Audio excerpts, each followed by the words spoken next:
Okay, so this week's Parsha is Parshas Tetzaveh on page 465, and the Parsha begins, Now you shall command the children of Israel that they shall take for you pure olive oil pressed from illumination to kindle a lamp continually. In the tent of meeting outside the partition that is near the testimonial tablets, Aaron and his sons shall arrange it from evening until morning before Hashem, an eternal decree for their generations from the children of Israel. So to begin with, if you notice, pay attention during this class and as during the Torah reading, the Baal HaTurim points out that nowhere in this parsha is Moshe's name mentioned, and this is the only parsha in the Torah from Moshe's birth that his name isn't mentioned in the whole parsha. Up to now. From Shemos till the end of the Torah, this is the only parsha that Moshe's name till the end of the Torah. Till Vizos Bracha. So this is the only parsha that Moshe's name is not mentioned. And what's that? Esther wasn't in the Torah, right? Esther is not, right. And so the Megillas Esther took place during the Babylonian Persian exile, really. So that was after the destruction of the first temple. There we were taken into exile by the Babylonians. The Babylonians were conquered by the Persians and the Medes, and that was the time period when we were under control of the Persians and Medes. That's when the Megillah of Esther took place. So the Torah, when we're referring to the Torah, referring to the Chumash, the 5 books of Moshe, Bereshit, Shmos, Vayikra, Bamidbar, and Devarim. So that takes us in history up until when we're ready to go into the land of Israel, which would be some 700, probably about 800 years before the Purim story. But where was I going with this? Oh yeah, so Moshe's name though isn't mentioned in this week's parsha. So the commentaries say, and this is a medrash, says that at the sin of the golden calf, Moshe said to Hashem that if he would destroy the Jewish people, that Macheni nami sifrcha, please erase me from your book. Meaning that he asked Hashem that if Hashem would destroy the Jewish people and start over, erase his name from the Torah. And Hashem did not, in fact, do that. Hashem didn't destroy the Jewish people, but whenever someone righteous says something like that, it's fulfilled in some way. Even if it's conditional, but if they say this should happen, so it's fulfilled in some way. And for that reason, there's this one parsha where Moshe's name that doesn't contain Moshe's name. Why is it this one? That's a very good question. So why is it, in fact, this one? So the Vilna Gaon answers that Moshe's yahrzeit was the 7th of Adar. That Moshe was born on the 7th of Adar and he died on the 7th of Adar. And the 7th of Adar will almost always be in this week's parsha. And it will almost always be in Parshas Tetzaveh, and he says that's why this parsha was chosen, that this was the week that Moshe would have died. So, and just for reference, today is Yud Adar. Moshe, so the 7th of Adar was on Tuesday, was this past Tuesday. And it's almost always in this week of Parshas Tetzaveh. So the week that he died, his name doesn't occur in that parsha. Okay, so that's one point that they say about this week's parsha. Another thing is that the parsha begins in an interesting way. Instead, the usual way the Torah says, command the children of Israel is, Tzav es b'nei Israel. That's in Parshas, there's a parsha called Parshas Tzav, begins, Tzav es b'nei Israel, command b'nei Israel, command the children of Israel. Here it says, and now you shall command the children of Israel. Why is that you stressed so much? I think in grammar they call this an imperative. With an imperative, you don't need to say the you is understood. When you tell someone like, go there, you don't say you go, it's go. And especially it continues that now you shall command the children of Israel that they shall take for you pure olive oil pressed for illumination to kindle a lamp continually. Are they taking it for Moshe, that they shall take for you? They're taking it for the Mishkan, for the tabernacle, for the menorah. So why are they saying that they're taking for you? So I saw answered that, in fact, this is telling us something very important about Torah study. And the menorah, we mentioned last week that the The menorah represents the light of Torah shining forth from the temple, or from the tabernacle in this case. And what that means, whereas we have the Ark of the Covenant that contains the testimonial tablets that contains the 10 Commandments, that represents the written Torah. The light of the menorah represents the teaching of the Torah, meaning our traditions and how to understand it, the oral Torah, our traditions. And that we're saying specifically, you shall command the children of Israel, and they have to bring it to you, meaning that the light of the Torah, or the teaching of the Torah, has to be brought back to Moshe. It has to be brought back to our tradition. Moshe himself was taught the Torah by Hashem. He was taught how to understand it, and Moshe taught the children of Israel. As we say in the first Mishnah in Pirkei Avos, that Moshe received the Torah at Sinai. He gave it over to Yeshua. He taught it to Joshua. Joshua taught it to the elders, and the elders taught it to the prophets, and the prophets taught it to the Anshe Knesset Hagdolah, the men of the Great Assembly, that we had this tradition going back to Sinai and how to understand the Torah. And it has to be brought back to that we can't start inventing our own approaches that are not grounded in tradition and understanding and teaching of the Torah. Okay, and the Ramban, it says that they shall take for you pure olive oil pressed for illumination to kindle a lamp continually. So the Ramban has a contradiction that it says at the end of verse 20 that it's to kindle a lamp continually. But in verse 21, it says, in the tent of meeting outside the partition that is near the testimonial tablets, Aaron and his son shall arrange it from evening until morning before Hashem. That is just overnight. That's not continually. So some commentaries answer. Let's see if I wrote who this is. That Rashi says that that if something is done all day or all night, even if it's not both, that's still, you could call that continually.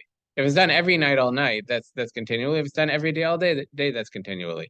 So he says the menorah was lit every night, all night. It wasn't lit during the day, but that's still called continually being lit. The Ramban, though, says that there's a tradition that the Ner Maravi, the western light on the menorah, was miraculously never went out. And that's what it's referring to here, that whereas the other lights, they would light from evening until morning, but the western light was kept constantly on. That was the Ner Tamid, the constant light. That might be represented by the light that we have in front of the ark that's constantly lit. And it's just interesting that the western light, there's actually a disagreement in the Gemara and amongst our sages, how the menorah was arranged. Was it arranged north and south or east and west? Meaning which directions were the candles, 1, 2, 3, 4, 5, 6, 7, which direction were they? And he seems to assume that they were actually arranged north to south. Those are, right, those are north to south, exactly. So what's the western? Always facing out. Right, but you could turn it that way. It wasn't mounted on the wall, it was on the ground, so you could turn it whichever way. Yeah. But naturally, like the natural way to think about it would be that it's facing that way, that it's east, north and south. So he says, so what's the western light if it's north and south? They're all in the same plane. So he says that is the middle one. And the middle one is kept constantly lit. So you have the middle pole and 3 on each side, 3 branches on each side. So that middle one is considered the western one. And it seems that it might have even been, the flame would be pointing in that direction. Okay.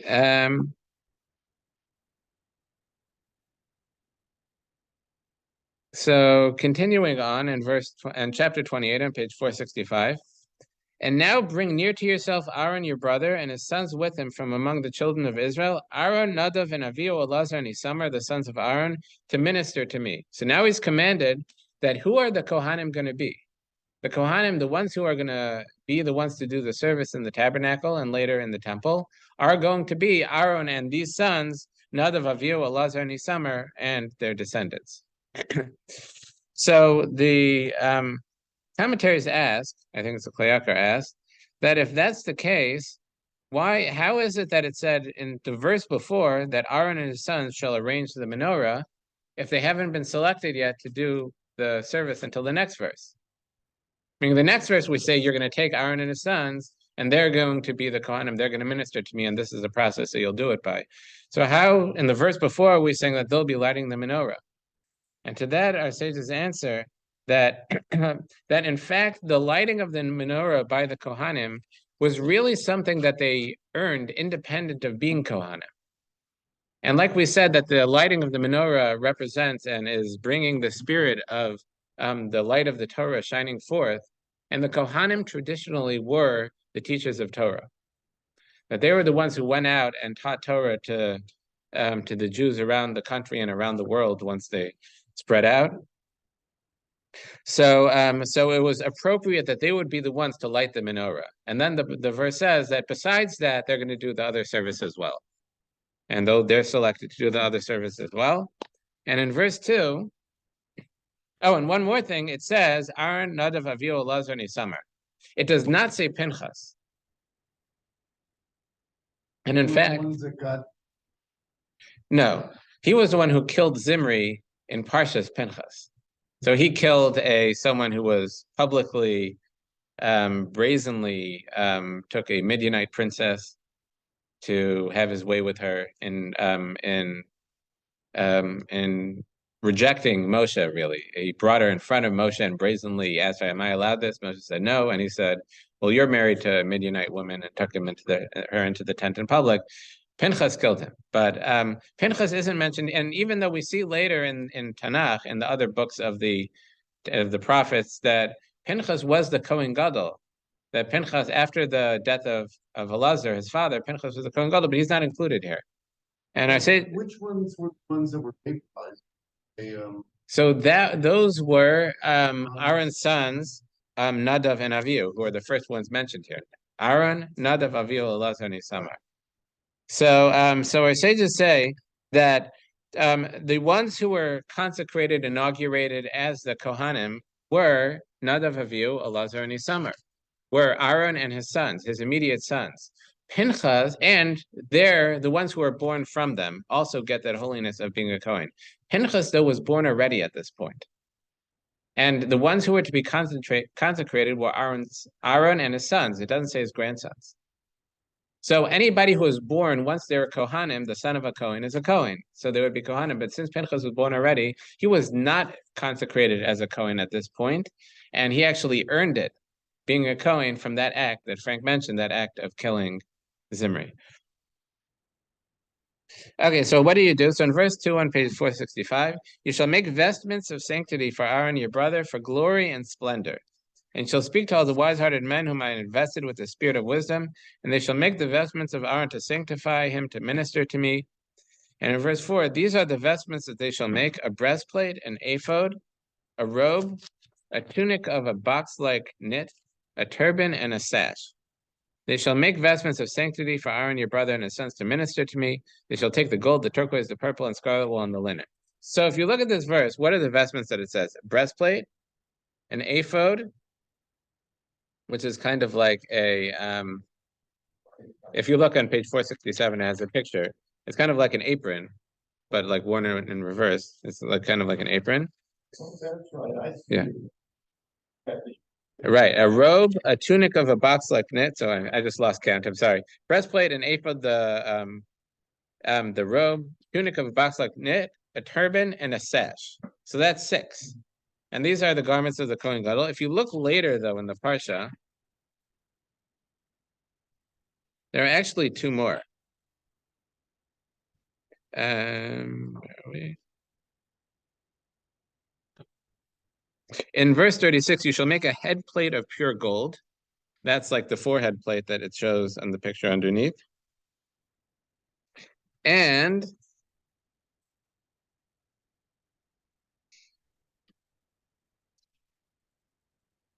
where am I? And there's on page 475, verse 42, you shall make them linen breeches to cover the flesh of nakedness. So, which was kind of like boxers. And that's also not mentioned in this verse. So we're really missing 2. We're missing the pants and we're missing the pants that they wore underneath and the forehead plate. And also it's interesting if you look over there also, Where am I?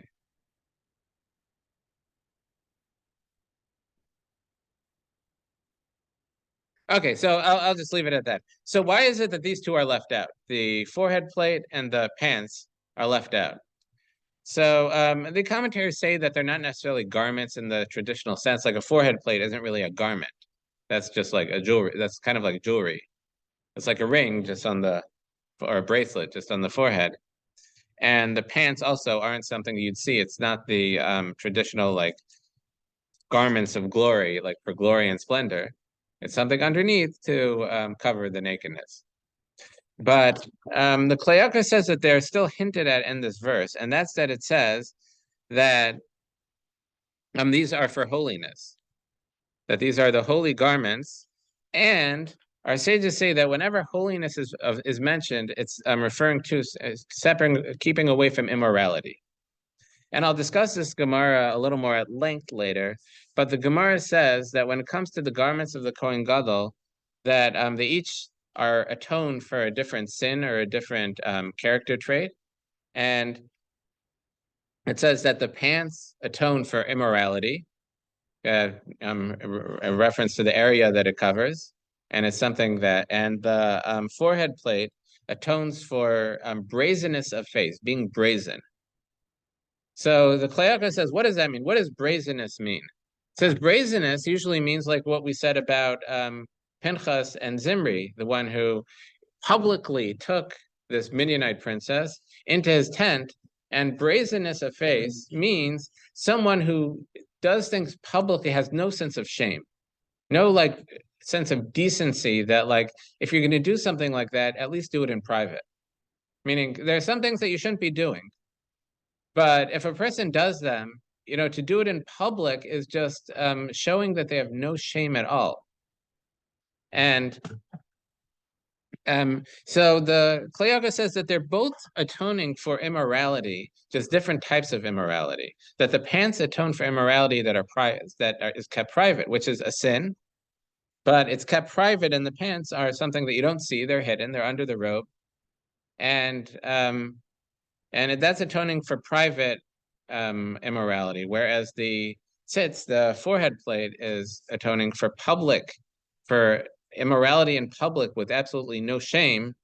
And so since they're both atoning for immorality, so it's hinted at, not mentioned. Okay, so moving on, we'll get into what they're all atoning once we see pretty much what they are. So to begin with, on page 467, it has the ephod.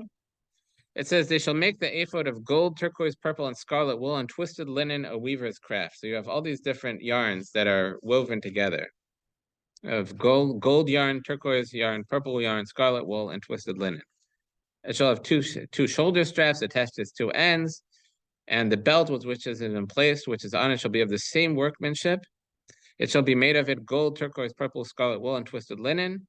And they take two shoham stones and have the names of the 12 sons of Israel on them, 6 on one side, 6 on the other stone.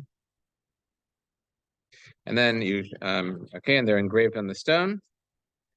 And in verse 12 on page 469, you shall place both stones on the shoulder straps of the ephod of this apron, remembrance stones for the sons of Israel. Aaron shall carry their names before Hashem on both the shoulders as a remembrance. Then we have the settings. You shall make settings of gold and 2 chains of pure gold, make them at the edges of braided craftsmanship, and these chains attach the apron to the choshen, to the breastplate. And that's what's next in verse 15. You shall make a breastplate of judgment of woven design like the craftsmanship of the ephod. You shall make it. It's the same material as the ephod, of gold, turquoise, purple, and scarlet wool and linen, twisted together once again. And so square it shall be, folded, its length a half cubit and its width a half cubit.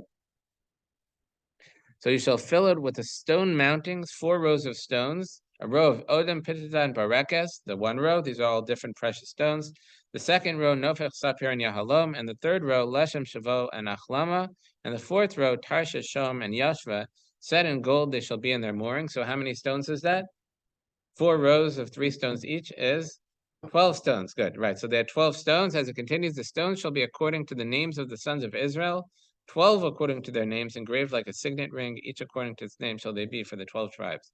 So they had 12 precious stones. and each one had the name of one of the tribes of Israel engraved on it. And our sages say that the color of each of these precious stones corresponded to the flag that each of the tribes had as they moved through the desert. Okay, and then you had these chains on the breastplates, and they were attached to the ephod, like we said. And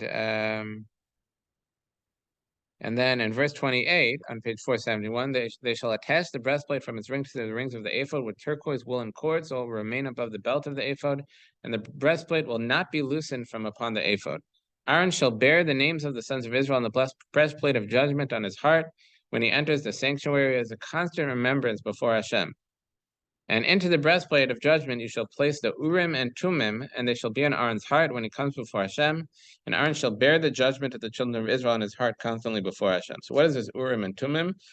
So the Ramban understands that it is names of Hashem, that we said that the breastplate was folded in half. It was cloth that was folded in half. And inside they put scrolls with each one with one name of Hashem, two names of Hashem altogether.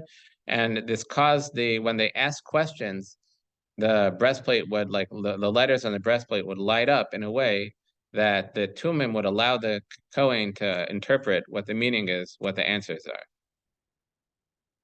Okay, and next comes the robe of the ephod. You shall make the robe of the ephod entirely of turquoise wool. Its head opening. So the Ramban explains that the way this is, that it's kind of like a poncho, that it's open. It doesn't have any sleeves, but it's open on the side, and it's just folded in front and folded in back. You can probably picture. It's interesting. I don't see really a picture of it. My arrow has sleeves. Yeah, this one has sleeves. I think that follows Rashi. I think Rashi understands that there's sleeves. Okay. And you shall make on its hem pomegranates of turquoise, purple, and scarlet wool, on its hem all around, and gold bells between them all around, a gold bell and a pomegranate, etc. It will be on Aaron in order to minister. Its sound shall be heard when he enters the sanctuary. It had all these bells, and when he leaves, so you not die. It has these bells, and our sages say that it's to the reason why it has bells, and we're saying it's so important that the sound shall be heard when he enters the sanctuary. That the same way you don't enter, like our sages say you shouldn't even enter your own house without knocking. Just announce yourself before you enter, because someone might be doing something private, and they should know that you're coming. And especially when you're dealing with the king, you don't go into the king's chamber without being summoned, without announcing yourself, I'm coming. And so, of course, when we enter the house of Hashem, so we should announce ourselves. And that's what these bells are announcing, I'm coming. Okay, next, the headplate that says, Holy to Hashem. And in verse 38, it shall be on Aaron's forehead, so that the Aaron shall bring forgiveness for a sin regarding the sacred offerings that the children of Israel consecrate, if any gifts of their sacred offerings. And then in verse 39, and these were all special clothes that only the Kohen Gadol wore. Then in verse 39, you shall make a linen tunic of box-like knit. You shall make a linen turban, and you shall make a sash of embroiderer's work. And then in verse 40, for the sons of Aaron, so this was all of what Aaron wore. Then for the sons of Aaron, you shall make tunics, once again, these linen tunics, and make them sashes, belts, and you shall make them headdresses for glory and splendor. And with them you shall dress Aaron and his brother and sons with him, and anoint them, inaugurate them, and sanctify them, and they'll minister to me. And at page 475, like I said, you shall make them linen breeches to cover the flesh of their nakedness. From the hips to the thighs they shall be. And they shall be on Aaron and his sons when they enter the tent of meeting, when they approach the altar to serve in holiness. They shall not bear sin and die. It is an eternal decree for him and his offspring after them that they had to wear these vestments when they did the service in the tabernacle. So the Gemara, the Talmud in Erechim says that each of these vestments atones, like I said, for a sin or for a character trait. It says that the kesones, the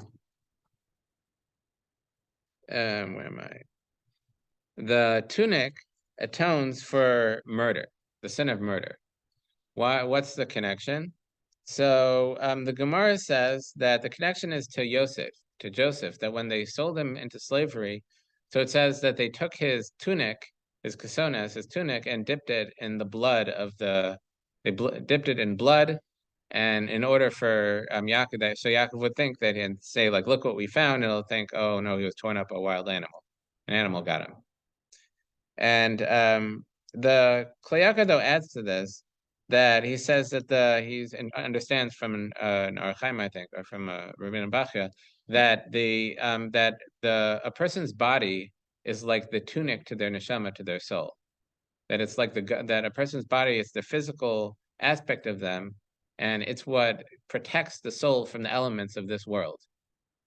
And for that reason, he says that when someone commits murder, it's like they're destroying the kesonos. They're destroying that tunic, that garment of the soul, and that is so. This atones for murder. The pants, as we said, atones for immorality. The hat, the mitznefes, like it's like a turban, atones for arrogance. And you can I say first of all that wearing a hat is kind of a humble thing. It's something that people don't do nowadays, but it used to be. I know people here might remember the 50s or so, where like 40s, 50s, you didn't go out without a hat. And like for someone to like be out in the street without a man to be out in the street without a hat was like very shameful. Like it's like he's not dressed, and it's considered arrogance. But also the Kli Yakar says it's like a crown. That the head is like a crown, which is a symbol of like arrogance, of like I'm above you. Okay, the belt atones for thoughts of like fantasizing about sinning. And that's, first of all, the belt. It was a high belt. It was like a thick and high belt, and it went around like the whole midsection. And so it went over the heart. And additionally, our sages say that it was 32 cubits long. So it was wrapped around and around and around and around. It was 32 cubits long, which is 32 in Hebrew is lev, it's heart. It's the lamed and beis. Those letters is how you write that number, 32, which means heart. Okay, the choshen, the breastplate, atones on messing up judgments, on like corrupt judgments. And that is, it says over and over, it calls the breastplate of justice. If you look on verse 15 on page 469, you shall make a breastplate of judgment of a woven design. That it calls it the breastplate of judgment, and it atones for corrupt justice or lack of justice. The ephod, which was the robe. Oh, I'm sorry. The ephod, which was what did I say it was? The apron. So that atones for idolatry. And I said the apron seems to always be associated with idolatry. That it was like, we find that when someone did idolatry, they were wearing an apron. And there's also verses that they used to support this. And the me'il, the robe, atones for lashon hara, on gossip, speaking ill of others.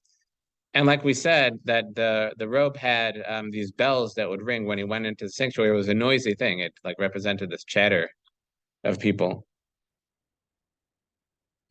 And like we said, the forehead plate atones for brazenness, for like lack of shame. So why these things? Why these things? So the Kli Yakar says that that 4 of them are the highest sins of action, and the cardinal sins of action and speech. And that is that we have in this list, we had idolatry, immorality, and murder, which are the 3 cardinal sins that someone would have to give up their life rather than commit, and speaking ill of others, which might be the worst of all of them. He said that our sages say that speaking ill of others could be akin to murder, when like it could lead to all kinds of bad stuff. And then the other 4 that we said were arrogance and fantasizing about sinning, and lack of shame, and like we said, brazenness, which are like the most destructive character traits. That a person who has these character traits is tremendously destructive to themselves, to the world, and like we said, corruption, corruption of judgment, which denies justice to people, that destroys civilization. That civilization is built on there being a system of justice. That if somebody steps out of line of what's destructive to civilization, there's some justice system that that will allow civilization, allow the society to continue. But when that's corrupted, so that destroys society. So these are all necessary to atone to keep society going. Okay, and he says, for this reason, the Medrash says that Achashverosh in the Purim story, at that big feast that he had at the beginning, it's the Medrash says, the Gemara says, that he wore the garments of the Kohen Gadol. That the garments of the Kohen Gadol were carried away by the Babylonians when they destroyed the temple. And it says Belshazzar, who was one of the last Babylonian kings, before they were defeated by the Persians and Medes, he wore it at his meal. And then that was where there was the writing on the wall that said that he had Daniel interpret, that told him that, like, your deeds are weighed and you're going to be paid back. And that night, the Persians and Medes broke into the city and captured them and killed them. And then Achashverosh wore these garments at his great feast at the beginning of the Megillah Esther. Why did he wear it? So he says that he felt that this might bring atonement to him for all these destructive issues in the kingdom. Okay, so let's just wrap up the Parsha. So these were the garments of the Kohen Gadol. Then in chapter 29 on page 475, we have the inauguration of the Kohanim. It says, this is the matter that you shall do to them, do for them to sanctify them to minister for me. Take one young bull, 2 rams unblemished with unleavened bread, unleavened loaves mixed with oil, and unleavened wafer smeared with oil. Of fine wheat flour shall you make them. And just as an aside, almost all the meal offerings in the tabernacle and in the temple were unleavened, with 2 exceptions. The 2 loaves of bread brought in Shavuos, and when someone brought a Thanksgiving offering, there was also a leavened offering. But in general, any meal offering was unleavened. They were matzahs. They were made different than our matzahs, but they were some form of matzah. Okay, etc. And they shall dip in the mikvah, and they'll be dressed in the robe of the ephod. They bring these offerings, and they will do this for 7 days. And it goes through exactly how these offerings were brought. I think it's the Rabbeinu Bachya comments on this, that it says it's introduced with, this is the matter that you shall be done to them. The Hebrew is v'zeh hadavar, and this is the thing, which is completely extra. The way it would usually say is, command them to do the following. What is it? And this is the thing that they shall do. So he comments that the word hadavar, the thing, could also be read as, this is the word that you shall do. And this is telling us that at a time when we're away from the temple, and we don't have a temple, we don't have a tabernacle, we can't bring these offerings. So in that case, we do it when we fulfill these offerings with our word, with studying the Torah about the offerings, then it's considered as if we brought them. Okay, so he brings the bull as an offering, and our sages say the bull is to atone for Aaron's part in the sin of the golden calf. And take the rams. They slaughter the rams, and it describes the different the rituals that they did with these offerings. And in verse 29 on page 479, it states, the holy vestments of Aaron shall belong to the sons after him, to become elevated through them, to become inaugurated through them. This is telling us that there was a succession, that the sons after them inherit their position when it comes to Kohanim. And it shall be for Aaron and his sons as an eternal portion from the children of Israel. Oh, I'm sorry, in verse 27, you shall sanctify the breast of the waving and the thigh of the raising up. So the breast and the thigh are a portion in Hebrew that's chaz v'shok. The chest and the thigh are always given to Aaron and his sons from a shlomim, from a gift offering. I'm sorry, from a peace offering. And okay, then they eat the. Oh, in verse 31, there's another important verse here. On page 479, verse 31, you shall take the inauguration ram and cook its flesh in a holy place. Aaron and his sons shall eat the flesh of the ram and the bread that is in the basket before the entrance of the tent of meeting. They who receive atonement through them to inaugurate them, to sanctify them, shall eat them. An alien, meaning a non-Kohen, shall not eat, for they are holy.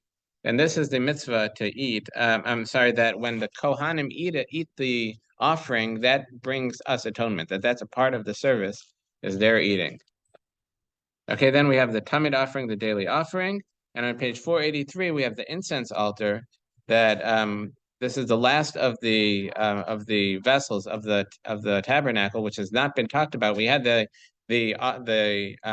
altar of the offerings where they brought the animals as offerings in the courtyard. This is the golden altar that was kept in the sanctuary of the tabernacle, and they brought incense on it, as it says in verse 1, on page 43. You shall make an altar on which to bring incense up in smoke of acacia wood. Shall make it its length a cubit, its width a cubit.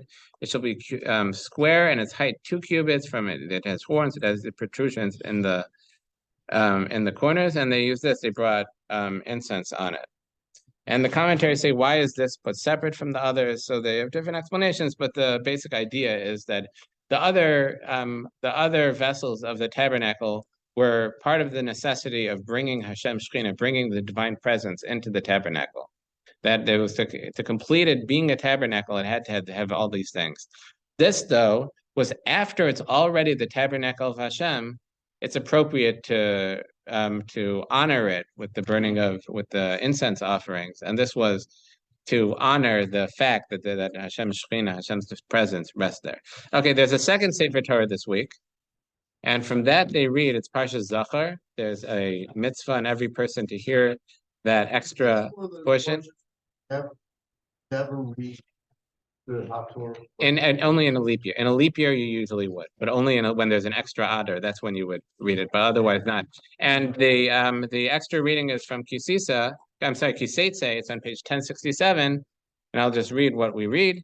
On page 1067, verse 17, remember what Amalek did to you on the way when we were leaving Egypt, that he happened upon you on the way, and he struck those of you who were hindmost, at the weaklings at your rear, when you were faint and exhausted, and you did not fear Hashem. It shall be that when Hashem your God gives you rest from all your enemies and all around in the land that Hashem your God gives you as an inheritance, to possess it, you shall wipe out the memory of Amalek from under the heavens. You shall not forget. And this is our introduction to Purim, with the attempt of a descendant of Amalek, Haman, to destroy the Jewish people. And the Haftorah is from the book of Shmuel, where Shmuel conveys a commandment of Hashem to Shaul, the first king of the Jewish people, to wipe out the Amalekites at that time, and he killed the men. He didn't succeed in killing. He kept the king alive, and that king ended up being the ancestor of Haman.